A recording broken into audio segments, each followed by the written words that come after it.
গড়ে উঠেছে। একটা কালচার হচ্ছে আরবান কালচার, আরেকটা হচ্ছে রুরাল কালচার। আপনি দেখবেন আমাদের ঢাকার মানুষেরা বেশিরভাগই আমরা কিন্তু আপনার কসমোপলিটান যে ক্যারেক্টার, সেই ক্যারেক্টার কিন্তু আমরা অভ্যস্ত নই। আমরা আমাদের একটা সেই গ্রাম্য ব্যাপার স্যাপার আমাদের মধ্যে থেকেই গেছে প্রায় সকলের মধ্যে। একেবারে পুরো ঢাকা নগরের নাগরিক হওয়ার মতো আমরা সবাই হয়ে উঠতে পারিনি। আপনি দেখবেন খুব মজার ব্যাপার আছে এখানে। আমি খুব খোলামেলা কথা বলছি আর কি।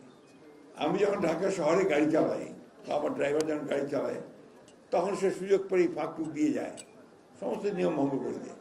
যেই ক্যান্টনমেন্টে ঢোকে দেখবে সে সিধা একদম সেই চলছে। এখন কি ইদানিংকালে একটা বিরাট উন্নতি হয়েছে, কিন্তু সিগন্যাল চালু হওয়ার পর থেকে এটা কিন্তু মানতে শুরু করেছে সবাই, তাই না? কেন? কারণ সে দেখছে যে আর্টিফিশিয়াল ইন্টেলিজেন্স দিয়ে সে ধরা পড়ে যাবে যদি সেই নিয়ম ভঙ্গ করে, তাই না? ওটা ফাইন হয়ে যাবে অটোমেটিক্যালি। এই যে আপনার একটা সচেতনতা, এই যে বোধ, এই বোধ থেকে কিন্তু নাগরিক যে চিন্তা ভাবনা সেটা গড়ে ওঠে। এখন আমি আপনার সুন্দর ঢাকা সিটি করতে চাই, আমার অবস্থানটা কোথায়? পৃথিবীর সবচেয়ে খারাপ শহরগুলোর মধ্যে নিচ থেকে 3 নম্বর। কয়েকদিন আগে পত্রিকা এসেছে। এটা একটা হারকুলিয়ান টাস্ক। এত সহজে আজকে আমাদের ইয়াং শাসক মহোদয় তিনি যদি মনে করেন যে উনি রাতারাতি সব বদলে ফেলবেন, পারবেন না। একটা বিশাল কতগুলো বাধা আছে, সেই বাধাগুলো অতিক্রম করতেই বহু কষ্ট হবে। প্রথম কষ্টটা হচ্ছে কি, যে উনি খুব অসহায়। উনি সব সিদ্ধান্ত একা নিতে পারবেন না, তার সিটি কর্পোরেশন নিতে পারবে না। রাজুক, ওয়াসা, বিদ্যুৎ, এই সব মিলিয়ে কিন্তু তাকে বসে কেউ এগ্রি করলে কেউ হবে, না হবে না। আপনি লক্ষ্য করে দেখবেন ঢাকায় ঠিক যখন বর্ষাটা আসে, ঠিক সেই সময় রাস্তাঘাটা শুরু হয়, ঠিক কিনা বলেন? কারণটা হচ্ছে যে ওই সময় টাকাগুলো ছাড় হয়, কন্ট্রাক্টগুলো ওয়াসা ওই সময় দিতে পারে, ফলে ওইগুলো তখন সেভাবেই হয়। বিদ্যুৎ যেটা নিচ দিয়ে যায় সেটাও তাই, উপর দিয়ে যায় সেটাও তাই। ফলে বিষয়টা আপনার এত সহজ নয়। আজকে আমাদের কমোডর সাহেব যে পেপার প্রেজেন্ট করেছেন, আমার খুব ভালো লেগেছে যে অন্তত চিন্তা ভাবনাগুলো হচ্ছে।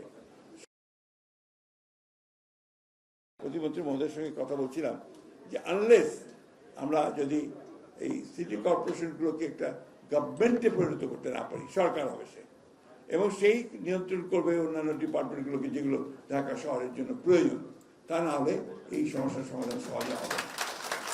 আমরা এটাকে নিয়ে সিরিয়াসলি চিন্তা করছি। আমাদের মাননীয় প্রধানমন্ত্রীও অত্যন্ত সিরিয়াস। আপনারা দেখেছেন যে উনি নিজে ঘুরে বেড়াচ্ছেন। আমিও কিন্তু এক সময় খুব ছোট্ট একটা আপনার মফস্বল শহরের, তখন বলতো চেয়ারম্যান, তখন মেয়র পড়া শুরু হয়নি, মেয়র তো অনেক এলিভেটেড পোস্ট, তো আমি চেয়ারম্যান ছিলাম। আমরা আবার পারিবারিকভাবে আমরা চেয়ারম্যানই করেছি। আমার বাবা ছিলেন প্রায় 25 বছর ঠাকুরগাঁও পৌরসভার চেয়ারম্যান, আমি ছিলাম তখন 3 বছর, মায়া ছিল আমাদের 3 বছর, আমার ছোট ভাই করেছে আমার 5 বছর। আমাদের একটা ধারণা আছে আপনার পৌরসভা সম্পর্কে। আমার বাবাকে দেখতাম সকালবেলা, আমাদের ছোট, ঘুম থেকে উঠেই উনি পরে নামাজ পড়ে উনি বেরিয়ে যেতেন। কোথায় যাচ্ছেন দেখতেন তিনি ড্রেন দেখছেন, ড্রেন পরিষ্কার হচ্ছে কিনা, আপনার ক্লিনার্স যারা তারা ক্লিন করছে কিনা রাস্তা, ওইটা থেকে আমিও আপনার একই কাজ করেছি। আমার পরবর্তীকে আমার ছোট ভাইকে দেখেছি যে রাস্তা পরিষ্কার করার জন্য, পরিষ্কার রাখার জন্য চেষ্টা করছে। এখন কিন্তু এই সমস্যা অনেক বড়। আপনার শহরগুলো বাড়ছে, জনসংখ্যা বাড়ছে, বর্জ্যের সংখ্যা বাড়ছে, আর আমরা অভ্যস্ত নই যে আমার ময়লাটা আমি একটা বিশিষ্ট নির্দিষ্ট জায়গায় ফেলবো। এটা এখনো আমরা অভ্যস্ত হতে পারিনি। আপনি বাইরের যে কোনো দেশে যাবেন, সভ্য দেশগুলোতে, ইভেন আপনি সিঙ্গাপুরে যান, আমরা নিজেরাই কিন্তু হয়তো যে চকলেট থেকে চকলেটের যে প্যাকেটটা, ওটা রাস্তায় ফেলে দেবো না।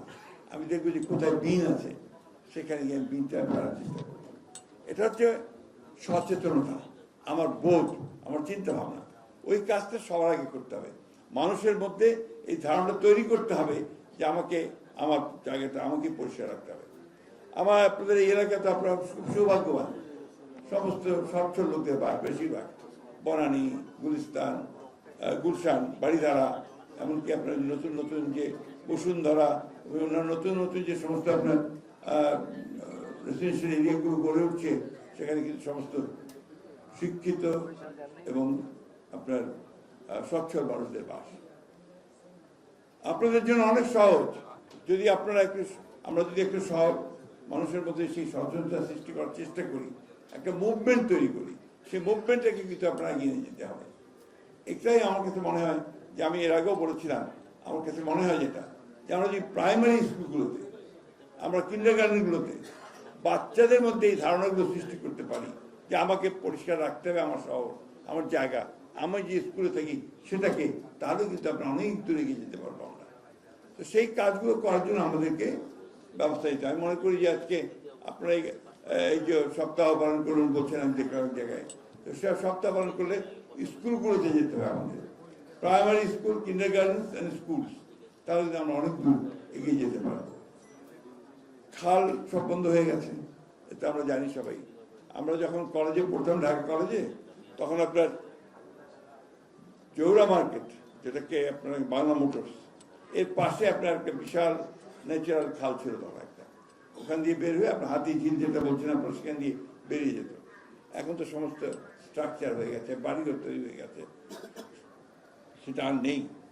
এখন আপনাকে ওইখান থেকে বের করার চেষ্টা করতে হবে, কীভাবে আপনারা সেই ন্যাচারাল ফ্লোটাকে বের করে নিতে পারেন। আমাকে প্রশাসক মধ্যে বলছিলেন এখানে অনেকগুলো খাল আছে, যে খালগুলো যদি পরিষ্কার করা যায়, যদি আউটলেট নিয়ে যাওয়া যায়, তাহলে কিন্তু আপনার অনেকটা সমাধান হয়ে যায়। আপনার তুরাগ আপনাদের সঙ্গে লাগা, সেই তুরাগের ভয়ঙ্কর অবস্থা।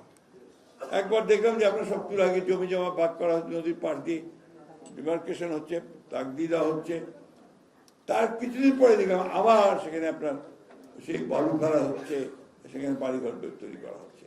তো এটা তো একটা কন্টিনিউয়াস প্রসেস দখলের, এটাকে সবাই মিলে যদি বন্ধ না করা যায়, জনপ্রতিরোধ যদি সৃষ্টি না হয়, তাহলে কিন্তু এটাকে করা সম্ভব হবে না। এখানে একটা জনসচেতনতা সৃষ্টি করে গোটা শহরকে সুন্দর রাখার জন্য আমাদেরকে আন্তরিক হতে হবে সকলকে। আমরা যখন নিজে, ধরেন আমি রাস্তায় হেঁটে যাচ্ছি ফুটপাথ দিয়ে, আমি দেখলাম যে একজন কেউ কিছু ফেলছে, আমি কিন্তু যদি নিজে বলি যে ভাই এখানটা না ফেলে আসুন আমরা বিনে ফেলি, তাহলে কিন্তু একটু এগিয়ে যাবে, সমস্যা আরো বেশি। প্রশাসক মহোদয় বলছেন বিন দিয়েছিলেন রাস্তায়, তিনি ফুটপাথে বিন দিয়েছিলেন, রাতের বেলা 11 বিন না, দ্যাটস দ্য রিয়ালিটি, ওটাও সত্য। কারণ এগুলোকে একসাথে খুব কঠিন হবে যদি আমি আর জনসচেতনতা সৃষ্টি করতে না পারি। ওই কাজটার উপরে আমাদেরকে জোর দিতে হবে সবচেয়ে বেশি, যে আমরা আপনার কনসিয়াসনেস, মানুষের যে সচেতনতা, অ্যাওয়ারনেস, এটাকে আমরা বাড়ানোর চেষ্টা করব। তার জন্য আমাদেরকে প্রচার করতে হবে, প্রচুর প্রচারে যেতে হবে, আপনার টেলিভিশনে, আপনার বিলবোর্ডে, এবং আপনার আমাদের বাড়িতে বাড়িতে লিফলেট ডিস্ট্রিবিউশন করে আমরা এগুলো করতে পারি। আমাদের একটা বড় সমস্যা আছে, আমাদের এখানে অত্যন্ত দরিদ্র লোকেরা শহরে বাস করে, বস্তি, এই বস্তিগুলোকেও কিন্তু আমাকে ঠিক করতে হবে, অন্তত ঠিক করার চেষ্টা করতে হবে, যাতে করে ওখানেও আমি একটা সচেতনতা সৃষ্টি করতে পারি।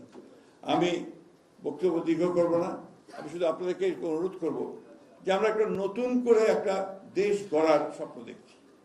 আমাদের মাননীয় প্রধানমন্ত্রী, তিনি প্রথম দিনই এসে ঢাকা শহরে বলেছিলেন, রাজনীতির কথা বলেননি, তিনি প্রথমে এসে বললেন আই হ্যাভ এ প্ল্যান। এই যে তার চিন্তাটা, এই চিন্তাটাকে আমরা সবাই মিলে যদি নিয়ে নিতে পারি, তাহলে আমরা সবাই মিলে কিন্তু তাকে সাহায্য করার সুযোগ, আমার দেশ থেকে আমি সেইভাবে করতে পারি, আমার শহরকে আমি সেইভাবে গড়ে তুলতে পারি। এটা এককভাবে হয় না। আমি কালকেই জিজ্ঞেস করছিলাম, আমাদের সঙ্গে কথা হচ্ছিল, আমাদের সেক্রেটারি মহোদয় ছিলেন, আরো অনেকেই ছিলেন, বুড়িগঙ্গা।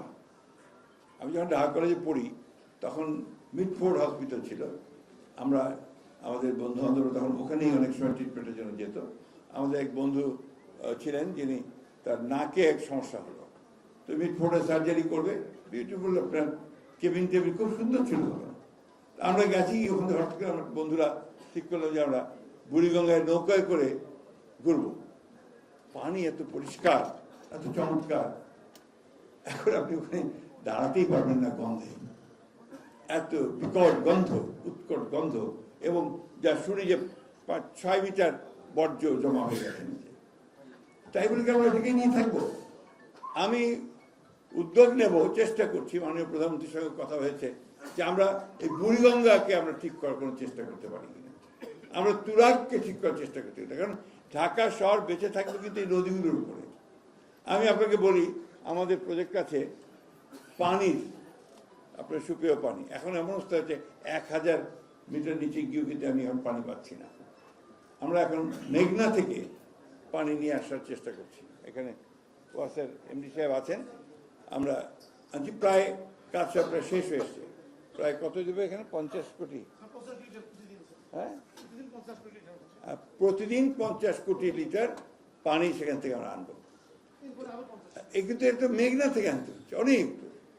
আমরা যদি বুড়িগঙ্গাকে আপনার ঠিক করে ফেলতে পারি, তুরাগকে ঠিক করতে পারি, শীতলক্ষাকে ঠিক করে ফেলতে পারি, তাহলে কিন্তু আমরা অনেক বেশি লাভবান হব। এখন এই বিষয়গুলো তো অনেক সময় সাপেক্ষ ব্যাপার। এই জন্য আমাদের সকলকেই আমাদের নিজেদের বাঁচাতে, শহরকে বাঁচাতে, আমি আপনারা অনেকে হয়তো জানেন, আমি গুলশানে ছিলাম আপনার 2 নম্বরে, ইউনাইটেড হাসপাতাল ঠিক উল্টো দিকে, যেটা এখন কন্টিনেন্ট হসপিটাল হয়েছে। মাঝে মাঝে দেখতাম বিকেলে হঠাৎ উৎকট গন্ধ। কি ব্যাপার? মেডিকেল বর্জ্য, মেডিকেল ওয়েস্ট, সেটা শিফট করা হচ্ছে। আর এই মেডিকেল ওয়েস্টও কিন্তু আপনার আমাদের এখানে ম্যানেজমেন্টটা খুব দুর্বল এবং এখন পর্যন্ত প্রাথমিক পর্যায়ে আছে। এই ওয়েস্ট ম্যানেজমেন্টে যেটা আপনারা দেখলেন কিছুক্ষণ আগে দেখানো হলো, এটা অল্প, তারপরে বহু ব্যাপার। তো এই যে আমাদের ফান্ডেরও প্রবলেম আছে, আমাদের আপনার সেভাবে কাজগুলোকে এগিয়ে নিতে হবে। কিন্তু আমরা যদি নিয়মটা ঠিক মেনে চলি, তাহলে কিন্তু আমরা অনেক দূর এগিয়ে যেতে পারবো। সবাই মিলে যদি চেষ্টা করি, অল অফ আস, ওই জায়গায় আমরা ওই আওয়ামী লীগ, বিএনপি, জাতীয় পার্টি, জামাত ইসলাম দেখতে চাই না। আমরা এই জায়গায় বাংলাদেশকে দেখতে চাই। আমরা এই দেশে, আমি ঢাকার নাগরিক হিসাবে দেখতে চাই যে আমরা ঢাকাকে ঠিক করবো নাগরিক হিসেবে, তাই না? আসুন আমরা ওই চেষ্টাটা করি। আমি একেবারে সাদামাটা কথা বললাম আপনাদেরকে এই জন্য যে আপনার বেশিরভাগ মানুষই আমরা এই সাদামাটা জীবনযাপনই চলতে চাই, আর সেভাবেই আমরা ঢাকাকে গড়ে তুলতে চাই। তিলোত্তমা ঢাকা নাগরিক আমাদের এরশাদ সাহেব, ঠিক না? তো কিছু হয়নি।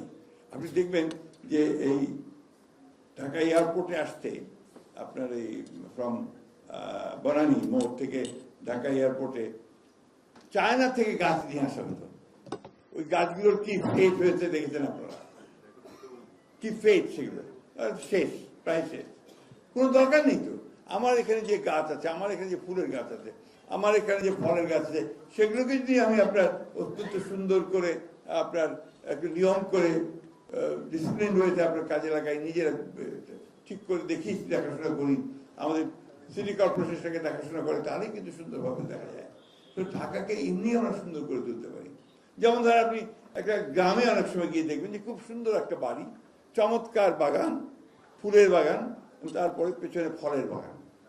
আমি 1971 সালে যুদ্ধের সময় কুচবিহারে গিয়েছিলাম।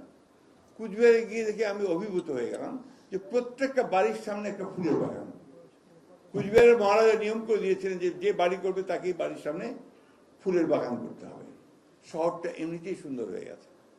এই বিষয়গুলো যদি আমরা আপনি মাথার মধ্যে নিয়ে আমরা যারা এখানে ডিসিশন মেকারস আছি, যারা সিদ্ধান্ত দেই, তারা যদি সেই চিন্তা করি, এই যে নগর পরিকল্পনার জয়েন্ট সেক্রেটারি সাহেব আমাদের সামনে বসে আছেন, ওনারাও আছেন, এখানে অনেক সবাই আছেন, আমরা সবাই মিলে ওই চেষ্টাটা করি, লেট ট্রাই দ্যাট, যে আমরা নিজেরা নিজেদের জায়গাগুলো ঠিক করবো এবং সুন্দরভাবে এটাকে এগিয়ে যাবো। আমার সব শেষে আপনাদের কাছে আমার একটাই অনুরোধ থাকবে, যারা আজকে সেমিনারে এসছেন, সেমিনার তো বহু হয়েছে, গত 50 বছরে বহু সেমিনার হয়েছে, ওয়ার্কশপ হয়েছে, চমৎকার চমৎকার খাওয়া দাওয়া হয়, ভালো, ভেরি গুড, অন্তত একটা বেলা হতে ভালো খাওয়া যায়।